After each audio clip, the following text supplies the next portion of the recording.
CBI তদন্তের গতি প্রকৃতি জানবো। আমি দেখো এই মুহূর্তে যে প্রশ্নটা সব থেকে আগে আসছে সেটা হচ্ছে এই যে মর্মান্তিক পরিণতি হলো আরজি করে এক মহিলা চিকিৎসকের ধর্ষণ এবং খুনের ঘটনা, এই পরিণতির পেছনে কারা রয়েছে, কে বা কারা রয়েছে, নেপথ্যে কারা, এই সমস্ত কিছু যেমন পড়ুয়ারা জানতে চায়, গোটা দেশ জানতে চায়। সিবিআই তদন্তের নির্দেশ দিয়েছে গতকাল আদালত, সুতরাং সিবিআই তদন্তের দিকে সবার নজর রয়েছে। তদন্ত কোন পথে এগোচ্ছে? দেখো এই মুহূর্তে তোমাকে দেখাচ্ছি সিবিআই এর উচ্চতর আধিকারিকরা তারা ইতিমধ্যে এখানে তৈরি হয়েছেন এবং এফএসএল এর টিমকেও সঙ্গে রাখা হয়েছে এবং যেটা জানা যাচ্ছে যে তারা এখান থেকে যেটা সম্ভাবনা তারা এখান থেকে সরাসরি তারা যাবেন আরজি কর মেডিকেল কলেজ হাসপাতালে।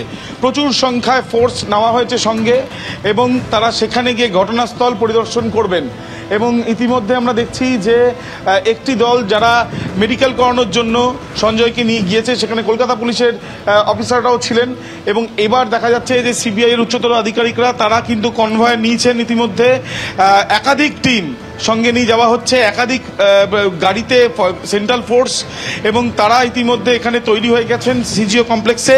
এখান থেকে সরাসরি তারা আরজি কর মেডিকেল কলেজ হাসপাতালে যাবেন, ঘটনাস্থল পরিদর্শন করবেন, মহিলা অফিসারকেও সঙ্গে রাখা হচ্ছে এবং তার সঙ্গে যেটা সম্ভাবনা জানা যাচ্ছে যে সেখানে নির্যাতিতা তার সঙ্গে যারা ডিউটি করেছিল বা যারা কর্তৃপক্ষ হাসপাতালের তাদের সঙ্গে কথা বলতে পারেন তদন্তকারীরা। এবং ইতিমধ্যে তুমি জানো যে জটিলতা তৈরি হয়েছে যেখানে জোকাই এসআই হাসপাতালে গিয়ে সঞ্জয় রায়কে মেডিকেল করানোর কথা এবং তার পরবর্তীকালে সেখানে মেডিকেল করানো সম্ভব হয়নি। এরপরে কমান্ড হাসপাতালেও তারা গিয়েছিলেন। এর সঙ্গে সঙ্গে আজকেই এসএসকেএম হাসপাতালে কলকাতা পুলিশের তরফ থেকে তার মেডিকেল পরীক্ষা করা হয়েছিল। এরপর এই যে পরিস্থিতি তৈরি হয়েছে তার সঙ্গে সঙ্গে ঘটনাস্থল পরিদর্শন অত্যন্ত জরুরি, তার কারণ সেখান থেকে নমুনা সংগ্রহ কলকাতা পুলিশ তার তরফ থেকে যে কেস ডায়েরি আজকে জমা দিয়েছেন পুঙ্খানুপুঙ্খ, সেখানে কলকাতা পুলিশের তরফ থেকে সিবিআই আধিকারিকদের বোঝানোর প্রক্রিয়া চালানো হয়েছে। যেটা জানা যাচ্ছে যে এফআইআর কোন কোন ধারাতে এখনো পর্যন্ত তদন্তে কি উঠে এসছে, এভিডেন্স কি কি কালেকশন হয়েছে এবং সেই ক্ষেত্রে সিসিটিভি ক্যামেরার ফুটেজ যে কথা বারবার হচ্ছিল সেই সিসিটিভি ক্যামেরার ফুটেজ নিয়েও কিন্তু আলোচনা হয়েছে বা সেইগুলো পুলিশের তরফ থেকে বুঝিয়ে দেওয়া হয়েছে। আমরা দেখতে পাচ্ছি যে মহিলা অফিসারকে নিয়ে সেন্ট্রাল ফোর্সের জওয়ানরা রয়েছেন, সিবিআই উচ্চতর আধিকারিকরা তারা একাধিক গাড়িতে ইতিমধ্যে যেটা মনে করা হচ্ছে যে তারা আরজি কর মেডিকেল কলেজ হাসপাতালের দিকেই যাচ্ছেন এবং সেখানে গিয়ে ঘটনাস্থল পরিদর্শনের সঙ্গে সঙ্গে হাসপাতাল কর্তৃপক্ষের সঙ্গে তারা কথা বলবেন।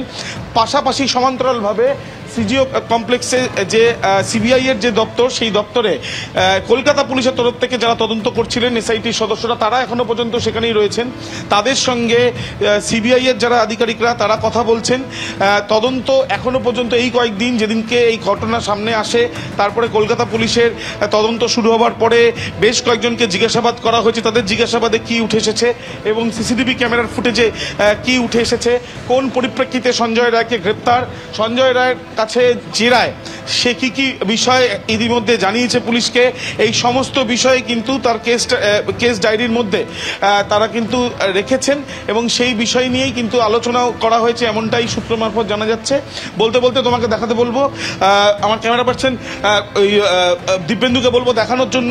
একদিকে যেমন সিবিআই টিম এখানে তৈরি হয়েছে, অন্যদিকে কলকাতা পুলিশের যারা অফিসাররা তারাও এখানে রয়েছেন, তারাও তাদের গাড়ির দিকে এগিয়ে যাচ্ছেন, সেখান থেকে গাড়িতে করে তারা যাবেন, তারা ঘটনাস্থল দেখিয়ে দেবেন। 3 জন অফিসারকে, মহিলা অফিসার সহ 3 জন অফিসারকে আমরা দেখছি কলকাতা পুলিশের হোমিসাইড শাখার এবং এই এসআইটি টিমের তারা ছিলেন এবং তারা ইতিমধ্যে তাদের যে গাড়ি সেখানে তারা উঠছেন।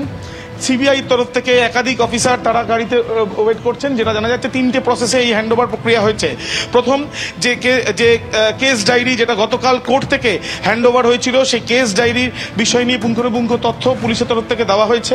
সিবিআই যিনি তদন্তকারী আধিকারিক তিনি সেই বিষয়টা তাদের কাছ থেকে শুনেছেন। দ্বিতীয়ত একদমই আবির, এই মুহূর্তে তাহলে সিবিআই এর একটি টিম আরজি করের পথে, আমাদের নজর থাকবে সেদিকে।